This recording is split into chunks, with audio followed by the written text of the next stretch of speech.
Right, September 4th it is. Now, sticking with arts and culture, let's shift over to another item. Our Yim Yoonhee joins us with an art exhibition that combines the historical with the contemporary. So, Yoonhee, good afternoon. Good afternoon. Right. So today the exhibition is about Choe Chiwon, who is a very important historical figure here in Korea. Right. And so he's not just famous in Korea, though. He's also well known in China. Right, exactly. So he is well known in China too. And in fact, while I was at the exhibition, the curator told me that the Chinese president did give President Park Geun-hye a original work by Choe Chiwon. And so to see how today's world views this 19th century, or this 9th century figure, take a look at this next report.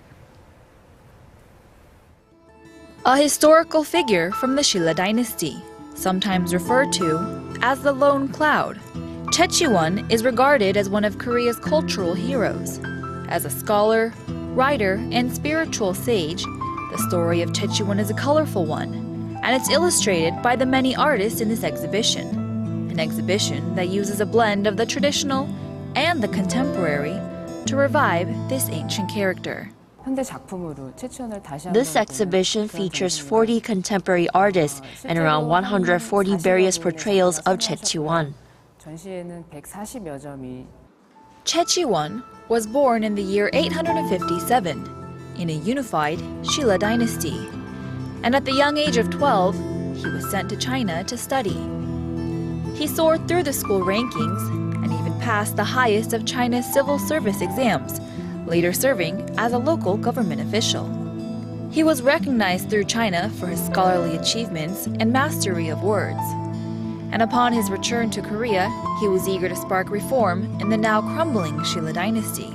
But his efforts were futile, so he began wandering the country and eventually retreated into the mountains, where some records claim he built a chair amongst the trees and used history books as pillows. His life is reimagined through these contemporary works of art. Here, a pre-mountain Choe is painted in red, juxtaposed against the more disheveled version of Choe after years in the forest. It's in his solitude where he composed many poems and meditated on the harmony of Buddhism, Taoism, and Confucianism. But it's the end of his story that has created the most mystery and intrigue. It's said that Choe just slipped into the forest and never was seen again. This piece is by artist Hwang Jae-hyung, and it depicts the mystery behind the disappearance of Choe Chiwon. It's said that only 2 shoes were left at the edge of the forest by the Haeinsa temple, so some people believe he reached spiritual immortality, but nobody truly knows exactly what happened in the end. Whether it be a painting or a statue, the various artists here have shown the rippling effects of Choe and his teachings, ideas and beliefs that have trickled through over 1,000 years of history.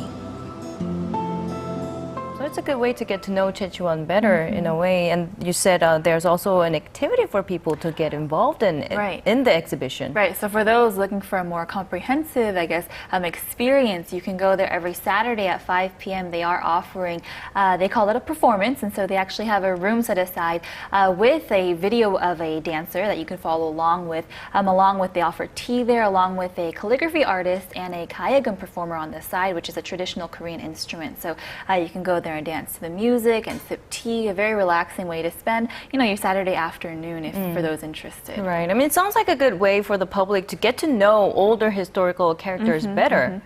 Right. So actually, this event is sponsored by the Yeseul Jeonnam, or Seoul Arts Center, and so they did say they want to make it a point to bring out these historical figures that are not as known of, as common here, and so they want to make more exhibitions like this one and bring characters like Choe Chiwon to the forefront and really bring out this history of Korea's culture, of Korea's past, in this way that we today as an audience can comprehend and are interested in. And for our future generations to learn more about their ancestors as well. Right. All right. Thank you very much, Yoonhee, for your report today. Oh, it's a pleasure. See you next week.